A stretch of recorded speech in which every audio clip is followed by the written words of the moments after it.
last 20 years to get to where he's at now is pretty cool. So Mike Speedball Bailey will join the show at 5:20, and he made his AEW debut in March of this year. So this is brand new to him, and he's got a great story, very good story, and grew up in Quebec, and now he lives in Pennsylvania, and he's one of the stars for AEW. So we'll talk with him at 5:20. Now, if you want to reach out to me, you are more than welcome to do so. 503-248-0620 is your telephone number. 503-248-0620. You can also reach out to me on social media at Chad in Rip City. You can watch the show, the stream on our YouTube page, Rip City Radio 620. And you can stream the show, as always, and podcast it on the free iHeartRadio app. So that's where it's at. And you should make 620 Rip City Radio one of your presets, and then you don't have to miss anything. And don't forget, we're now 2 weeks and a day from the NBA draft, which is coming up on June 25th. All right, so there you have it. That's what's coming up. Mike Parker at 4:20. Mike Speedball Bailey coming up at 5:20. He'll join me in studio. And you got your phone number, 503-248-0620. Now, we've got Game 3 of the NBA Finals, not tonight, but tomorrow. The teams get a lot of rest throughout the course of the finals, especially over the first few games, but the scene is now shifted back to Indianapolis. What I'm really interested to see is, are the Pacers ever going to get comfortable in this series? I'm still stunned that we're sitting here with the series all tied up at 1 because the Thunder have dominated action thus far. They've controlled basically about, 7.5 of the 8 quarters that have been played. And I think they've led for all but about 2 minutes in the entire series through 2 games. They've controlled everything. They just could not convert turnovers into points in Game 1. The Pacers were able to hang around, and they, just continue to fight, scratch, and claw, and got a victory. That was a game that the Thunder let slip away. And then they came out and dominated in game number 2. I want to see if the Pacers can come out and get back to what they do best, which is strength in numbers, utilizing everyone in the rotation, flawless execution in their offense, not turning the basketball over, which they've been doing at an alarming rate through the first 2 games. I want to see how they bounce back. And I saw this number. This stat's absolutely unbelievable. But the Thunder, just to describe how dominant they've been this season. So they won 68 games on the year. 68. They also finished with an NBA best in point differential, 13 points a game. So they're doing that against the Western Conference. They play in the West, the best teams. And they had an all-time point differential, which is pretty impressive. But if you dig into the numbers, if you look at their conference record, so they finished with a record of 68-14. They were 39-13 in the West. So keep that in mind, 39-13, and they finished with 14 losses. That means on the year, the Thunder 29-1 against the Eastern Conference. That's just flat out domination. We're going to set the all-time mark for point differential. And, oh, by the way, we're going to win 29 out of 30 games against the East. So they beat up on the great competition, and they took advantage of some of the scrubs out in the East, and they just annihilated everybody. 29-1. So they're really good.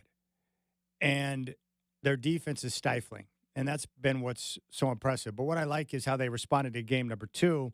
One was Shai Gilgeous-Alexander having a very efficient game, 34 points, but he also became Shai the playmaker with 8 assists and got his teammates involved. And then we saw other guys step up, and I really was impressed with Chet Holmgren because I thought he was non-existent in game number 1, but he's able to bounce back and had a great game on both ends in game number 2. And Shai, like usual, showing his leadership, talked about Chet's bounce-back game following game number 2.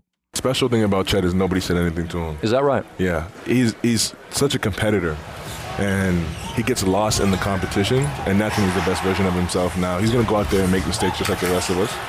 But his intentions, his intangibles, his skill set, and the things you just can't teach that he does on the basketball court, they'll take over as long as he continues to have that right mindset, which he does 99.999% of the time. And, yeah, you don't have to worry about Chet. He's going to be that guy. When your best player and the MVP is showing that type of leadership and support of his teammates, I think that's a very good thing. And you can see the togetherness. I mentioned that about the Knicks throughout the year. They played with a certain togetherness that I appreciated. I see that with Oklahoma City as well.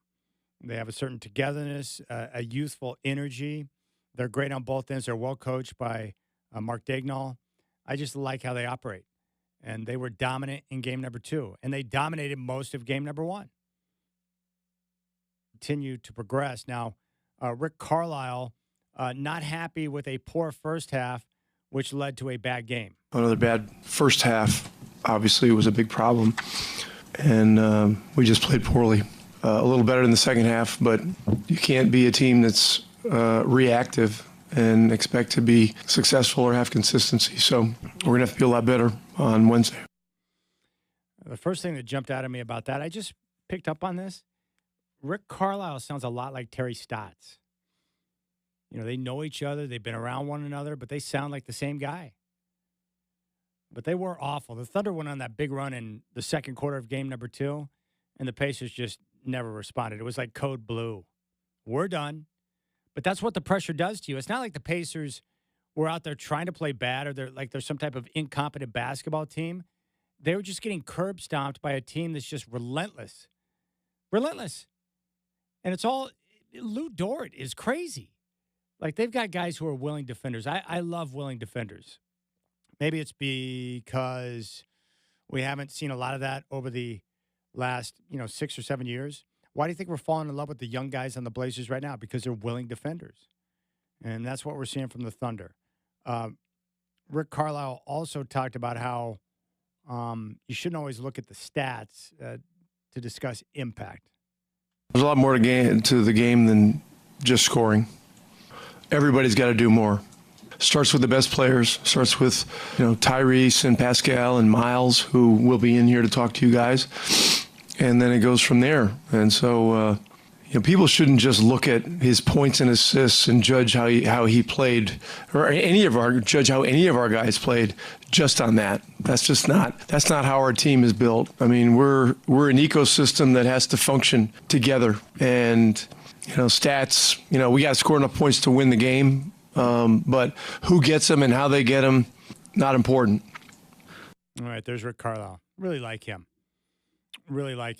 Now, I do think aggressiveness is going to be critical as this series continues to move forward. And there's no doubt that the Thunder were the aggressors in game number 2. So I'm anxious to see how the Pacers are going to come out of the gate. They're going to come out slow. Are they going to come out and look overwhelmed like we've seen through most of the first 2 games? But Coach Dagnall is all about his team being aggressive. I just think you have to understand against them because of the pace and because of the three-point shooting. There's a variance element to every NBA game in this NBA, but certainly in the games that they play. And I just thought we were the aggressor tonight for much of the game, even when we had a lead. I thought the guys did a really good job of keeping the foot on the gas. Especially defensively. I thought we really amped it up on that end of the floor. There's a couple times where we got off track on both ends, but we were able to course correct pretty quickly. So I thought the guys did a really good job of just recognizing when we weren't where we needed to be and getting there quicker. When Coach Dagnall talks, I'm like, he's a little bit smarter than I am. I guess one other thing from the Pacers, Pascal Siakam, he talked about what went sideways. It was pretty close in the beginning. I mean, I think just a lot of unanswered buckets, maybe some key turnovers that we can take away. But yeah, they did a good job being disruptive, and they got out in transition. And they made some tough shots. I mean, they got guys that contributed, across the board. They got off the bench, guys made some big shots. They got rebounds. They just did a little bit of the little things like more than we did. All right, so you know what the NBA needs? You know what we all need? How about both teams just play a good game so it's entertaining basketball? And because even though the finish to game 1 was exciting, and we got to see the great, shot with 0.3 on the clock, and the Pacers get the upset win in game 1, I mean, for the most part, it was a hideous basketball game because of all the turnovers and sloppy play. And then game 2, the Thunder just, same thing. We're just going to continue to defend like crazed animals, and we're going to put a lot of pressure on you and force you to make a lot of mistakes. I don't need that. And quite frankly, you don't need that. And what I'm looking for is compelling basketball. But turnovers, like it feels like the preseason when teams are coughing it up all the time. Can we just get a good game? And I know the Pacers are capable of that, but I guess what happens is, it's the same thing as the NFL or college football. Certain teams, like you think but then you show up and you get on the court or the field with certain teams, you're like, oh yeah, they are physical. Wow, that team is really good defensively. You know what I'm saying? Like, who would be a good example of that in the NFL? Maybe Philadelphia or Baltimore. Like, you think you understand how physical they are, or you think you understand how quick Lamar Jackson is until all of a sudden you get on the field with them and you're like, oh, crap. We don't have an answer for that guy. That ridiculous mark where Lamar Jackson's like flawless against NFC teams because they don't see him. They don't play him twice a year like the Steelers do. And then all of a sudden you get on the field and you're looking over at Lamar and you're like, I've never seen a guy like that. How can a guy like that move like that and run that fast and have an arm like that? It's absurd. And I think that's what's happening with the Pacers. Like you think it's like that old line from Jim Mora. You think but you don't, and you never will. You get out there on the court against the Thunder, and then all of a sudden they're up in your grill for 48 minutes, and they're relentless with their pressure, and they force you into mistakes. They make you uncomfortable. And we've all been in games like that. You don't have to be an NBA player to understand that. You ever been on the playground, and there's certain players or teams that you get matched up on, and you're like, in your dome, you're like, oh, man, I got no chance here. Or they intimidate you because they're just bigger, stronger, faster. Or guys who were relentless with their defense. They're annoying. Like, I've been there. We've all felt that before. It sucks.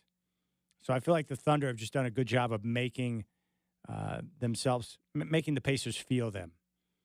And being aggressive and just getting them off their game and making them uncomfortable. So we'll see how things shake out in game number 3. All right, we'll keep things rolling. Very much looking forward to talking to the great Mike Parker. He'll join the show coming up at 4:20.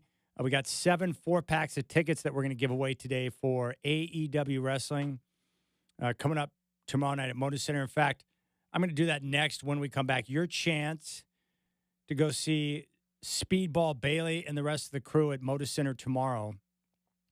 AEW Wrestling. We'll give away some 4-packs next. You can reach out to me, 503-248-0620. So when we come back, your chance to see AEW Wrestling live and in person at Moda Center Theater of the Clouds here on the Rip City Drive on your home of the Blazers, 620 Rip City Radio.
All right, my friends, the AEW, All Elite Wrestling Summer Blockbusters coming up tomorrow at Moda Center Theater of the Clouds. The event will kick off at 4:30. And if you would like to go see the show, we've got multiple 4-packs to give away. So let's do it right now. 503-248-0620. I want to hear from a Speedball fan. 503-248-0620. Your chance to see All Elite Wrestling Summer Blockbuster right now. Call 503-248-0620. And my man Brendan will get you set up. 503-248-0620 is the telephone number. AEW at Moda Center tomorrow. Theater of the Clouds. 503-248-0620. Call now for tickets. And then we're going to have Speedball join me in studio coming up at 520. 503-248-0620 is your telephone number. 503-248-0620. Call now for your chance to get tickets. Call. My man Brendan's going to answer the phone. He'll get you set up with a 4-pack of tickets for AEW Wrestling tomorrow at Moda Center. And then joining me in studio coming up at 520 will be Mike Speedball Bailey. 503-248-0620. We'll have more tickets to give away later in the show, and I've got a 4-pack of tickets for the Hillsboro Hops as well. But if you want tickets for AEW Wrestling, call now, 503-248-0620. We want to hear from a wrestling fan, 503-248-0620. Now, I got to give props to my man Brendan. He and I were talking about this yesterday with Oregon State being back in the College World Series in Omaha. You thought that they would be one of the favorites to reach the championship round. And indeed, you looked up the odds, and they're favored to come out of their pod. Yeah, they have. They are the 4th best odds overall, Chad, at plus 650, and in their pod are tied with Coastal Carolina at plus 650. All right. And who's favored to come out on the other side? Yeah, on the other side, Arkansas is a heavy favorite. They're plus 200 on the money line. LSU, their first round opponent, plus 230. So there's a pretty big gap between LSU, Arkansas, and then Coastal and Oregon State. So that SEC machine, Chad, it's working in overdrive. Well, the good thing about Oregon State, and we'll talk about this with Mike Parker, with their firepower and their ability to put runs up on the board, as we saw in that decisive game against Florida State, they can compete with anybody. The key is going to come down to something very simple. You know it, and I know it. They're going to score. It's going to come down to pitching and defense. Whoever's got the best pitching and the best defense is probably going to come out on top. Yeah, I mean, for of note, I mean, just looking ahead to matchups, I mean, you got to play on the diamond for a reason, Chad. But if you're a Beaver fan, Louisville, the first team you're going to play on Friday night, they have the second worst odds to win the whole thing at plus 1,600. So that tells me Oregon State's got a decent matchup as well. Well, you love the draw there, don't you? You love the draw. It's good. All right, 503-248-0620. If you'd like a 4-pack of tickets for AEW Wrestling, which is going to be at Moda Center tomorrow, call now, 503-248-0620. Brendan will answer the call. Brendan will set you up, and you'll be taken care of.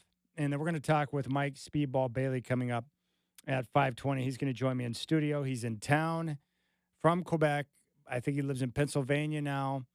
And we'll get a chance to get a preview, talk about his career. Very interesting guy. And the show's coming up tomorrow. The AEW Summer Blockbuster at Moda Center, 503-248-0620. You can call. And my man Brendan's going to get you taken care of. All right, so Mike Parker is going to join me coming up at 420. We'll get his take on Louisville, on the draw, and Oregon State. I want to get his take on the improbable run to the College World Series. And because it's Oregon State, and because it's college baseball, it won't get the attention I think that it truly deserves. But to lose a conference and to have to go out and decide, you know what, we're going to make it on our own and we'll go independent and piece together a schedule where they had to play an inordinate number of road games and to continue to grind and put themselves in this position, it's impressive. Also, the fact that they're able to, get through the offseason after all the turmoil and change and not lose anybody of significance in the transfer portal. Now, how Mitch Canham and company were able to pull that off, I have no idea. But there are people down there in Corvallis that support the program. They want to support a winner, and the Oregon State Beavers have done that with multiple championships, and they've got a chance to do it again. And as we just found out, they're one of the favorites along with LSU and Arkansas, to reach the championship series. Would love to see him do it. And a lot of times baseball, it's kind of a different witchcraft than other sports. Sometimes it's just about getting hot at the right time. Like a couple of arms to really dial it in and get things going. A couple of bats where you can get the clutch hitting. And I think I mentioned this yesterday, but, I learned this from Bruce Bochy with the Giants teams that won 3 championships. They did it based on 3 things. Defense, good pitching, which they had plenty of, and then timely hitting. And if you get those 3 elements at this time of year, you got a chance to do something special. So that's where we're at with Oregon State. And Mike Parker will join the show at 4:20. You can reach out to me, 503-248-0620, 503-248-0620. And we just made one wrestling fan's day, Chad. We did. Absolutely just made David's day, man. So we got one winner in the books, folks. Come on, you want to go see some wrestling tomorrow? I got you. Well, so David's a big wrestling fan? Oh, he was hyped, man. He was really excited. He greeted the phone call with wrestling tickets, which I thought was pretty cool. So, yeah, absolutely, man. And that's a good way to kick off the phone call. AEW going to be at Moda Center tomorrow. All right, so Game 3 of the NBA Finals, as I mentioned, I just want a good game. I want a compelling series. I want a good story. I want something to talk about. But the play through the first couple of games was just rough at best. And I think we all knew that the Thunder, prohibitive favorites to win the NBA Finals, matched up against the Pacers. But I just didn't expect Indiana to respond the way they responded through the first 2 games. They just look overwhelmed. Overwhelmed at the intensity, overwhelmed by the physicality. And I'm just really impressed with the Oklahoma City Thunder. They've got the MVP in Shea, but what's really cool about their lineup is how they're able to take a guy like Lou Dort, who doesn't offer much in terms of offense, but he's so good defensively, and he's so clued into what he's doing on that end of the floor. He's also a great screen setter. He's the ultimate team player. So he does all the dirty work out there. And when you have guys like that who are out there working the way that he does, I think it spreads throughout the rest of the team. And I also respect coaches who get guys to buy in and really dial it up on the defensive end.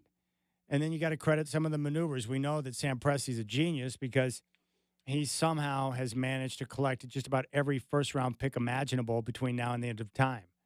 But the 2 moves that they went out and made recently where they're able to add some size, they get Hartenstein and team him up with Chet Holmgren. So they got, 2 legit guys who can provide size, take up some space, and bring rim protection to the table, which is really nice.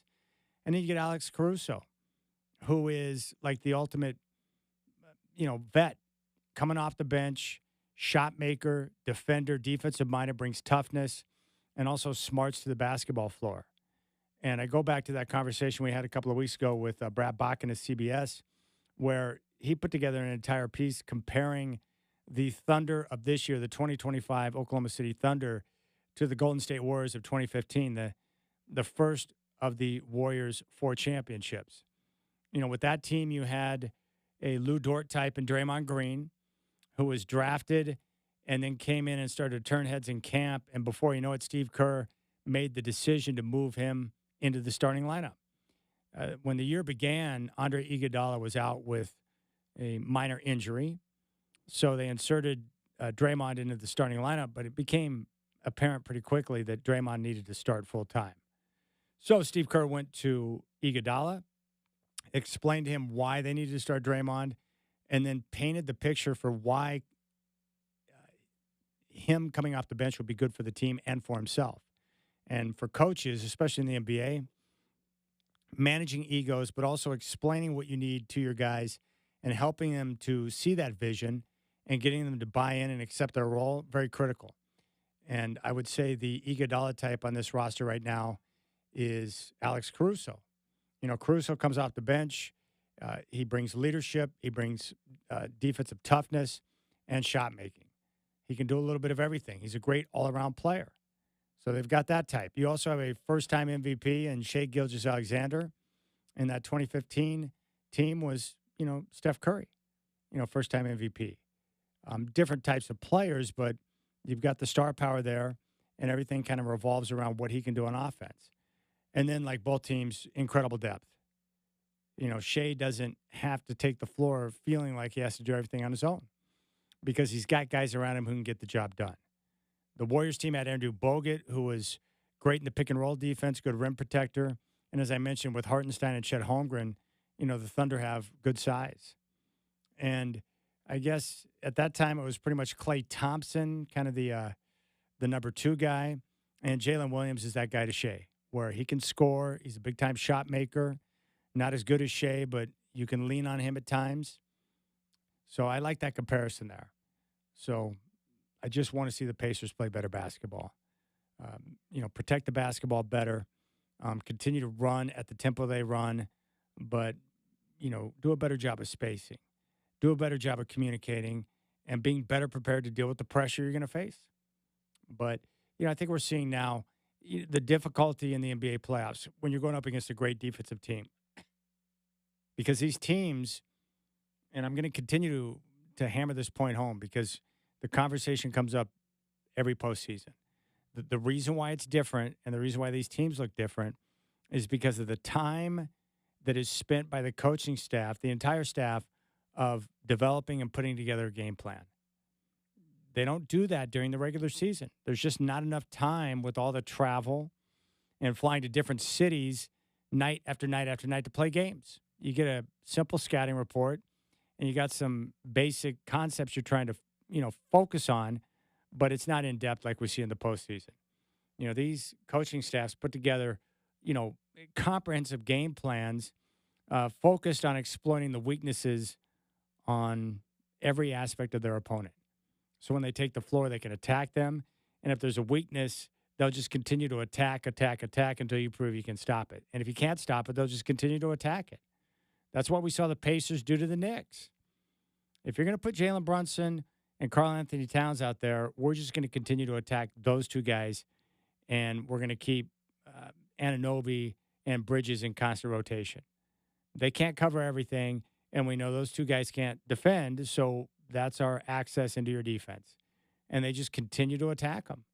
And then they also understood that the Knicks, because they didn't have a deep rotation in the postseason, we're going to continue to rotate guys in and out. We're going to play at a ridiculous pace with an extreme tempo, and we're going to wear your ass out.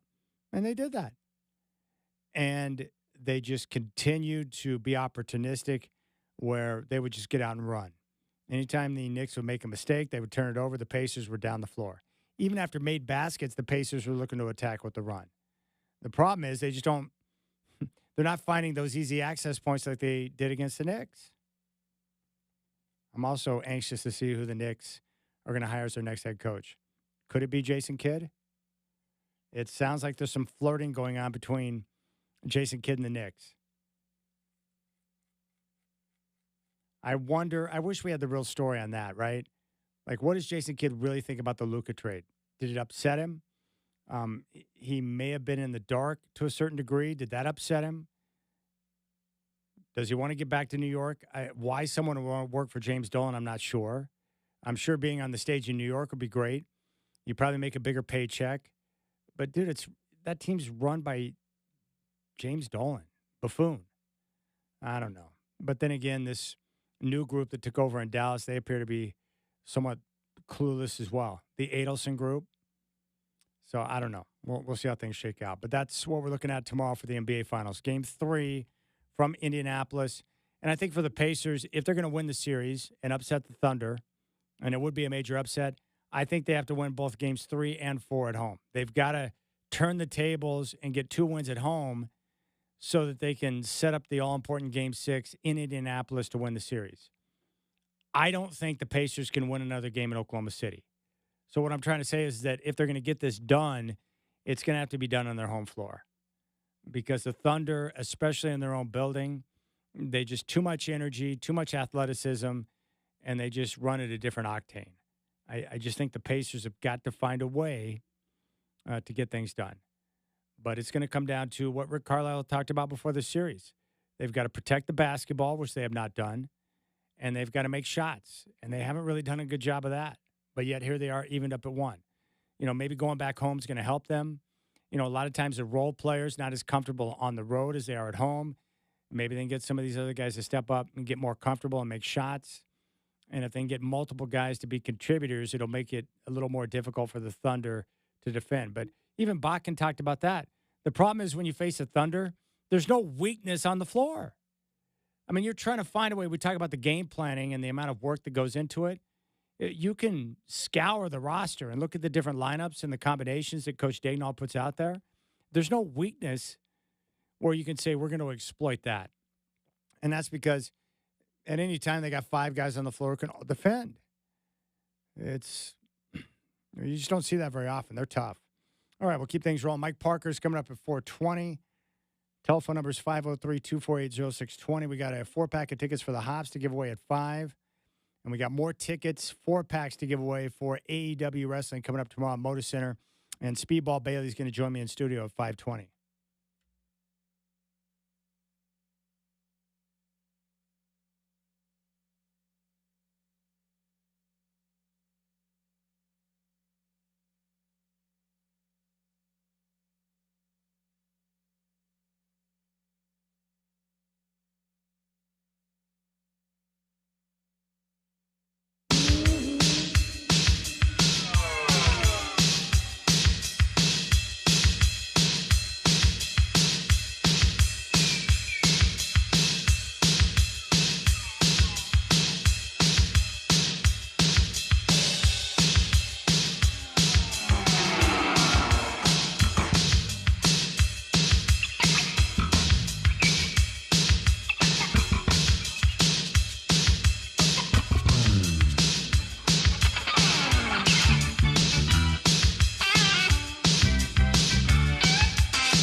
And I'm seeing highlights of Shador Sanders right now here in the studio, and he's getting a few reps at the mini camp, but I don't think that's going to be a problem.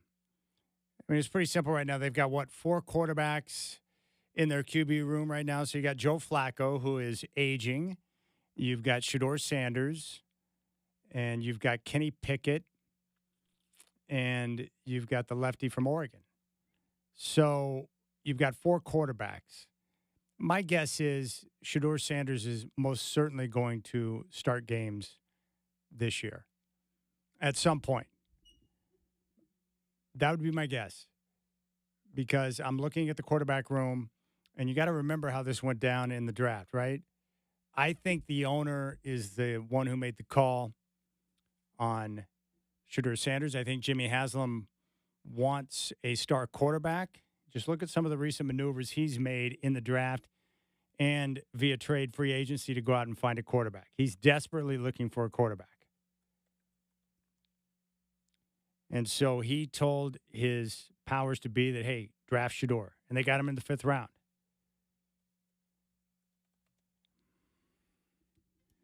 Well, it's pretty obvious that when the owner wants someone to be drafted and is excited to have that guy on the roster, then at some point we're going to get a chance to see him play.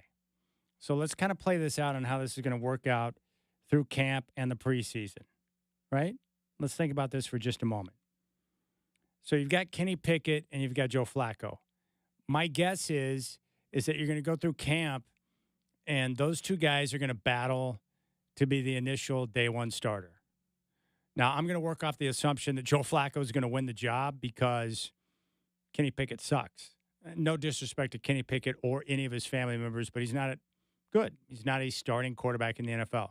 Joe Flacco was a legit star at one point, won a championship, had one of the all-time playoff runs, and got super paid because of it. He's like, no, I'm going to bet on myself. Wins a Super Bowl and then gets paid. So props to him. But he's now older, and some of his physical tools have diminished. So I doubt that Joe Flacco can give you a full 17 games of high-level elite quarterback play. But he'll win the starting job. And then the guy who doesn't win the job, Flacco or Pickett, that guy won't make the roster. So that's going to leave you with 3 quarterbacks going into the year. Dylan Gabriel, Shador Sanders, and my guess would be Joe Flacco. How many times do teams actually keep 4 quarterbacks? Some do, but it's very rare. So I think Pickett or Flacco, one of those will make the team, be the starter, and they move forward with 3 quarterbacks.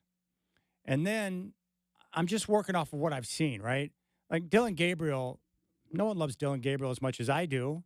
And I know you Duck fans love him as well. He was superb this year at Oregon.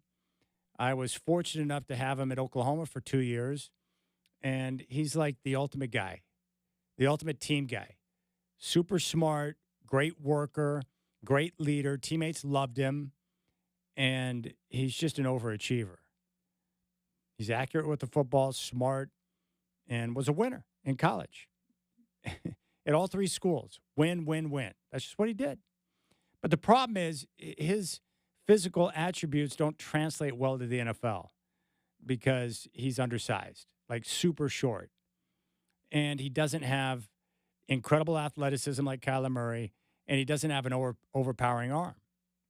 And I guess what I'm trying to say, if you just keep it simple, very difficult to have a legitimate normal type of offense when you have a quarterback that can't, make certain throws over the middle because the offensive line, the guys in front of them are too big and they can't get the football over them. It's a problem. If you commit to a guy like Kyler Murray, you've got to build around them. You've got to devise an offense to put them in a position to have success. So the problem with Gabriel, like with Kyler Murray, undersized, yes, but elite athleticism with his mobility and incredible arm strength. Dylan Gabriel, undersized, not a great athlete, not incredible quickness, and doesn't have the overpowering arm. I guess what I'm trying to say is that he should not have been drafted ahead of Shador Sanders. But the idea, at least from the people I've talked to, is that you had the coach and general manager who did not want to draft Shador, so they took Dylan Gabriel in the 3rd round, but the owner forced their arm or their hand later on in the draft in the 5th round to take Shador because he was enamored by him. Now, look, I understand that some of you don't like Colorado or you're not a fan of Coach Prime or, maybe the way he and his sons carry themselves with supreme confidence. I get that. But we all saw Shador play. The guy was a gamer in college. Toughness, accurate with the football. He's not super big, but he's not undersized like Dylan Gabriel. He's mobile and can buy time, but he's accurate with the football. His biggest obstacle is going to be learning to get rid of the football quicker, not holding onto the ball, not taking the negative play, because when quarterbacks take sacks or they don't get rid of the football when they're supposed to, it drives coaches crazy. Here's the play. You're supposed to get rid of the football right now. You should not be holding on to it. What are you doing? So, Shador was a better player. And he's got better tools to work with than Dylan Gabriel. Now, Gabriel may have all the intangibles that you love because he's the type of guy that, well, frankly, you want your daughter to marry guys like Dylan Gabriel because he's so buttoned up and so awesome. But Shador's a better player. So you've got the owner on your side. You've got Joe Flacco in front of you who is not going to last the entire season. That means at some point we're going to see Shador play. And then it's up to Shador at that point to make the most of the opportunity and making sure that even though he's not getting the reps through minicamp or in practice, because you just don't have the time in the NFL, right? If you're the 3rd guy or the 4th guy, you're not going to get a lot of reps in practice. That's just the way it goes. So he's going to have to continue to put in the work. But aside from some of the flash that comes with Shador, I think he's the guy that puts in the work. So I'm excited to see what happens. The unfortunate part for him is that it is the Browns.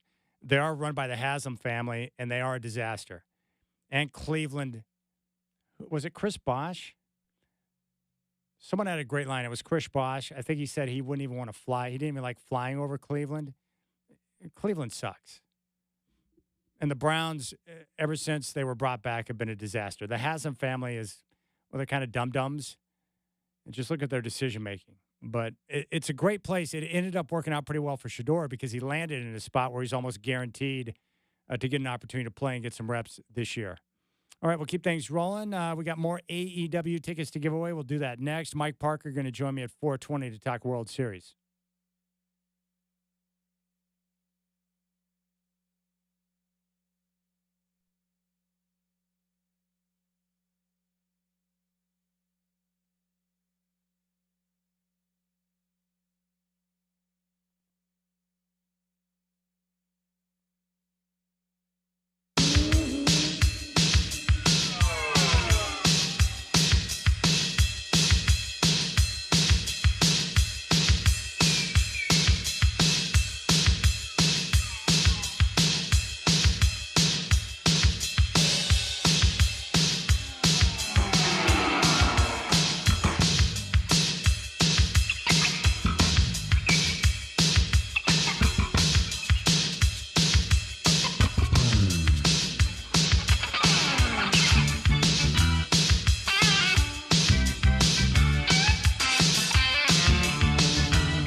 All right, what's up, my friends? Chad here. It's now 4 o'clock.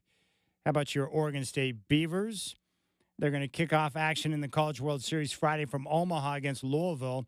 First pitch at 4, pregame at 3:30 on your home of the Beavers, 1190 KX, and on 620 Rip City Radio. The voice of the Beavs, Mike Parker, going to join me coming up in 20 minutes. The NBA Finals resume tomorrow. Game 3, Thunder and Pacers from Indiana. Tip-off at 5:30 on ABC. OKC, a 5.5-point favorite. J.K. Dobbins agrees to a one-year deal with the Broncos. He'll join the running back room in Denver. He spent last year with the LA Chargers. U.S. Open will kick off from Oakmont Country Club Thursday in Pittsburgh. Scotty Scheffler, the huge favorite. I'll talk with PGA David Coleman on the show tomorrow to preview the tournament. Coming up at 5:20, I'll be joined by Speedball Bailey to preview AEW Summer Blockbuster at Moda tomorrow.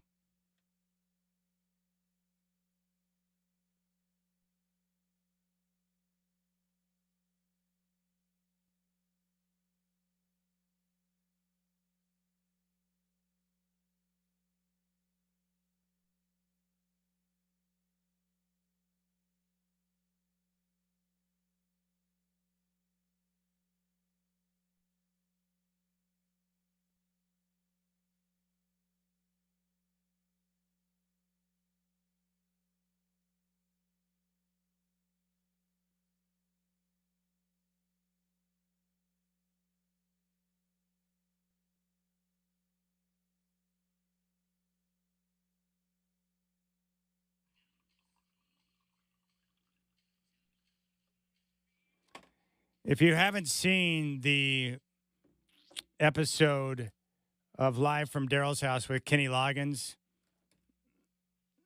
I would suggest you check it out. It's pretty solid. Also, the Godfather, Dwight James, hit me up, and he sent me a tweet that was talking about one of the all-time game show moments on, this is going to be before some of your time listening, but those of you who are my age or a little bit older, you'll remember one of my favorite game shows when I was younger was Press Your Luck with the whammies, and it had the big board where the lights would flash around. You hit the stopper, and it would stop, and you could win like $5,000 in a spin, a trip to Tahiti, or all these different prizes. But if the light stopped on a whammy, it would erase all of your earnings, and you would lose everything. And I think you could get like 4 whammies in the game before you were out. Well, anyways, it's like a game show legend, but this guy named Michael Larson went on the game show, and he ended up winning over $100,000 in cash and prizes. He was like one of the biggest game show winners of all time back in the day. This is back in the 80s. And it was amazing because he never hit whammies. And so what they discovered was, after doing some, digging on Michael Larson, he didn't cheat the game show or do anything underhanded, but through the process, he became enamored with the game show, and so he would watch it religiously, and then he ended up setting up a bunch of different TVs in his house and watched the patterns on the board. And he discovered, after watching the show over and over and over again with all these different television screens, that there was a pattern for these lights on the board. And if you hit the stopper at a particular time, it would stop at like 3,000 in a spin, 4,000 in a spin, or 5,000 in a spin. In other words, he memorized the board and learned how to beat it. So he went to L.A. and auditioned to be on the game show, and they chose him. I think it's kind of creepy because I think it was like an ice cream delivery guy. He drove like an ice cream truck. I don't even like the music, to be honest with you. When I hear that music, it's very creepy. But he did. And anyways, they ended up doing a documentary on it, and it's fascinating. And, CBS, I think it was Viacom, the parent company for CBS, they're the ones who ran the game show. They were pissed, right? So they were trying to find a way to prove that he cheated, but they couldn't. I mean, it was on them. Whoever developed the game didn't come up with enough pattern combinations on the board, and he was able to memorize it. That's not cheating. That's just him being really smart and understanding the game and getting over. And so they've got the full-length episodes of the actual Press Your Luck on YouTube. It's amazing because the contestants and they interviewed the contestants that were with him on the show when he won all the money. They were like, because he never went down. And he was always taking spins, and he would never hit whammies. And they were just like looking like wide-eyed, like, what in the world's going on here? So anyways, I found the link to the documentary, and I fired it over to The Godfather so he could check it out. Well, I can't remember who I was talking with the other day, but that was like, there are a lot of things that would describe peak childhood. You know, like the first time you spend an all-nighter on your Nintendo Entertainment System, where you go into your room at like 10 p.m., and you walk out and you have not slept, and it's like 6 a.m. because you've been playing Tecmo Bowl all night. Like, that's peak childhood activity right there. It's epic because we remember those moments. Well, the other part of peak childhood was summertime over at Grandma's house, because that meant that you got to eat all the things you wanted to eat. Grandma was going to take care of you. And every morning when you woke up and 10 a.m. hit, it was time to sit in front of the television to watch Price is Right, which was the king of all game shows. And I used to love watching that with Bob Barker and all the different games like Safecracker, and Plinko was amazing. And that dude, the yodeling dude, where you hope that he didn't run off the edge of the cliff and die. And then the Showcase Showdown, where the first showcase was always crappy because it was like furniture and stuff. And then the second showcase was either a car or a jet ski or something really cool. I used to love that stuff. Pressure Luck was epic. But that's peak childhood right there. Taking in game shows at grandma's after you've eaten a plate of pancakes that your grandma made for you. Man, I love that stuff. And, we usually, if my cousins were over there, Becky and Kimberly, we'd watch the game shows together. Yeah, I love that. But the Michael Larson story, if you haven't checked it out and you're into game shows, it's on YouTube. Just pull it up. The Michael Larson story. And Peter Tamarkin, who hosted the game show, he actually does some of the interviews with the other contestants and talks about his experience of doing the show that day. And then I was reading up on Peter Tamarkin. He was actually a pretty fascinating guy, but I think I don't know if he was solo or if his wife was with him, but he crashed in a plane. He was flying a plane. He had a pilot's license, and he crashed, and that's how he perished. Anyways, there you go. The Michael Larson story for the game show memories. Freaking love that kind of stuff, though. Love that kind of stuff. All right, Mike Parker is going to join us coming up at 4:20. Big fan of Mike Parker, obviously.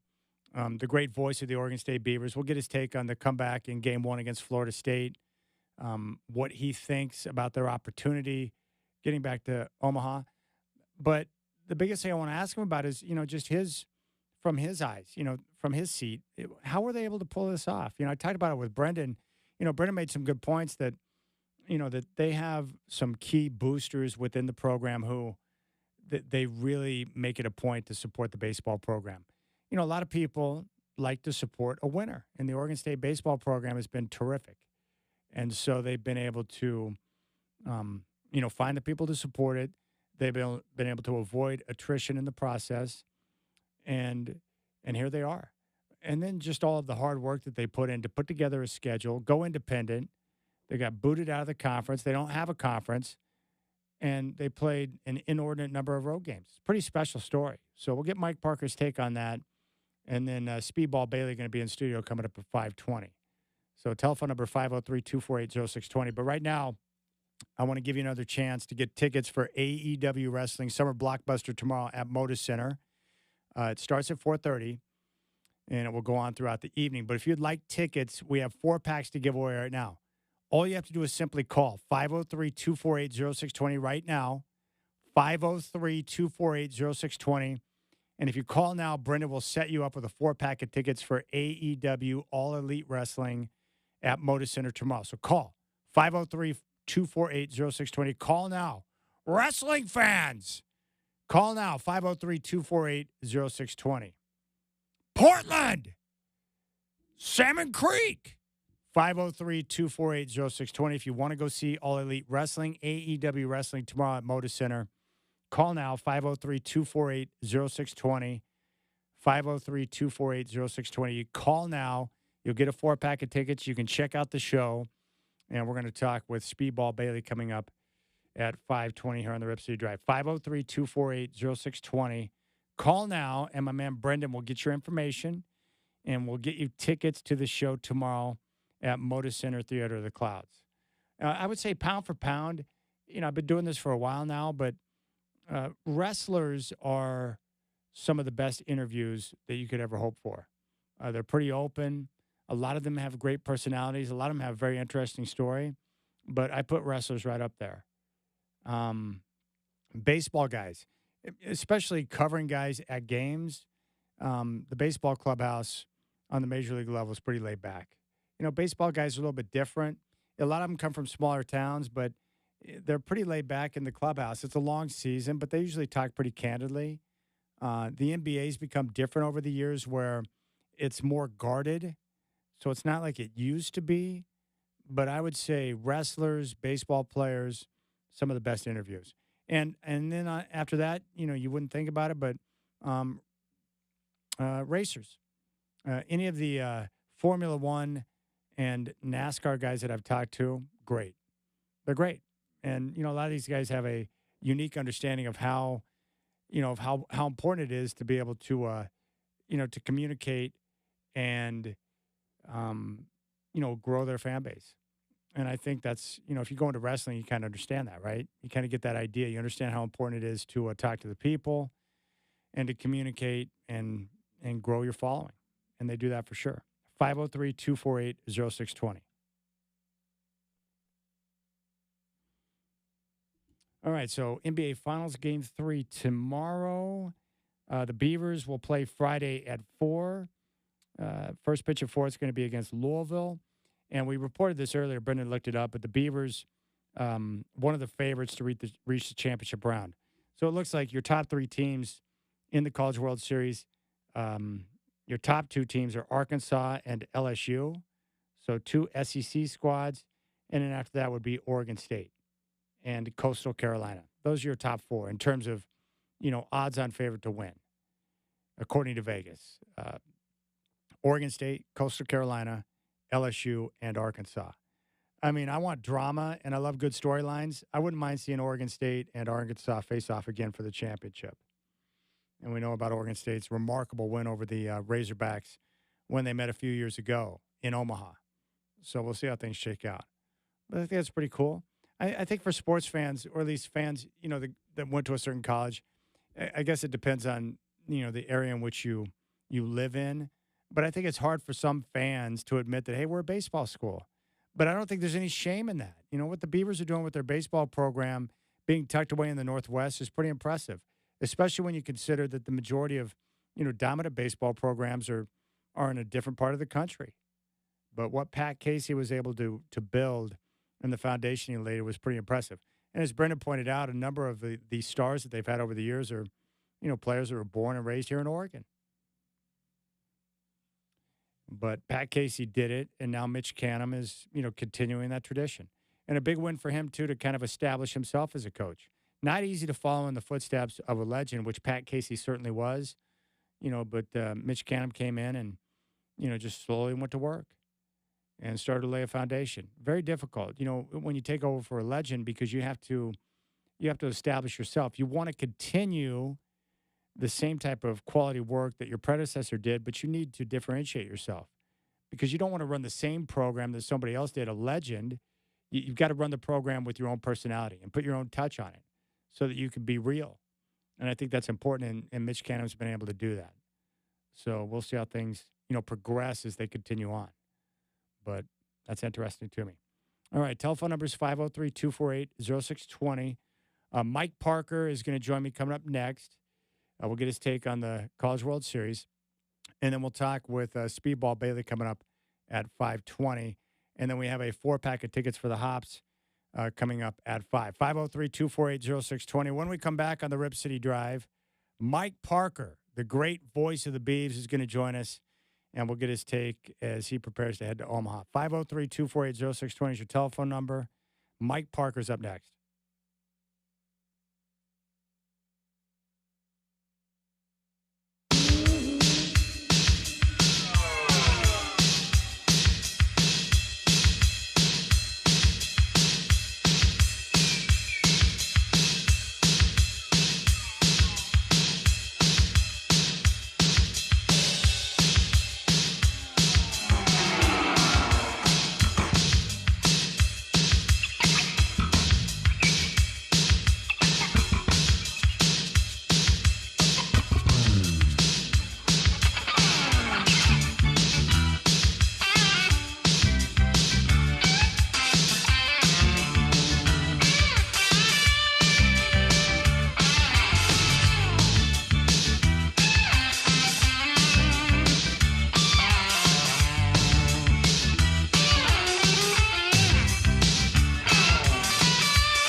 Keljo comes set. Nelly's 3-2 pitch taken. Strike three called. The Beavers return to Omaha. Nelson Keljo flexes, throws his glove towards his own dugout, and is mobbed by his teammates as the Beavers celebrate the return to the College World Series, winning the decisive Super Regional game by a final score, the Beavers 14, Florida State 10, a wild one, an exciting one from start to finish. Next stop for the Beavers, Omaha, Nebraska. That, of course, was the wonderful tones of the great Mike Parker, the voice of your Oregon State Beavers, as OSU will now get set for the College World Series. Their first matchup will be against Louisville coming up on Friday. First pitch at 4, pregame at 3:30 on your home of the Beavs, 1190 KEX. And joining us now is Doc himself, Mike Parker. I tell you what, Doc, what a call. Great final call by you. And what a weekend. It started with that crazy comeback on Friday and then the offensive explosion on Sunday. I loved it. It was an amazing weekend of games. The only, in terms of the call, I wish I would have said something about through all the travails of travel, been a little more through all the travel, there's one more flight left, and it's to Omaha. Something like that, because what the team persevered through, Chad, to get back to the College World Series for the first time in 7 years, traveling more than any other team, playing only 19 games at home during the course of the year. Then, thanks to their flair for the dramatic, playing 8 more in the postseason, right down to the final one to give the fans their money's worth after all in 2025. With the rubble of the Pac-12 still kind of at their feet and having to navigate all of that, and Mitch Canham put together a schedule as an independent, trying to find teams willing to play, slotting everything out through open weekends, working like crazy to put a schedule together that was representative enough to get them enough wins on the road and a high RPI and the chance to host in both rounds.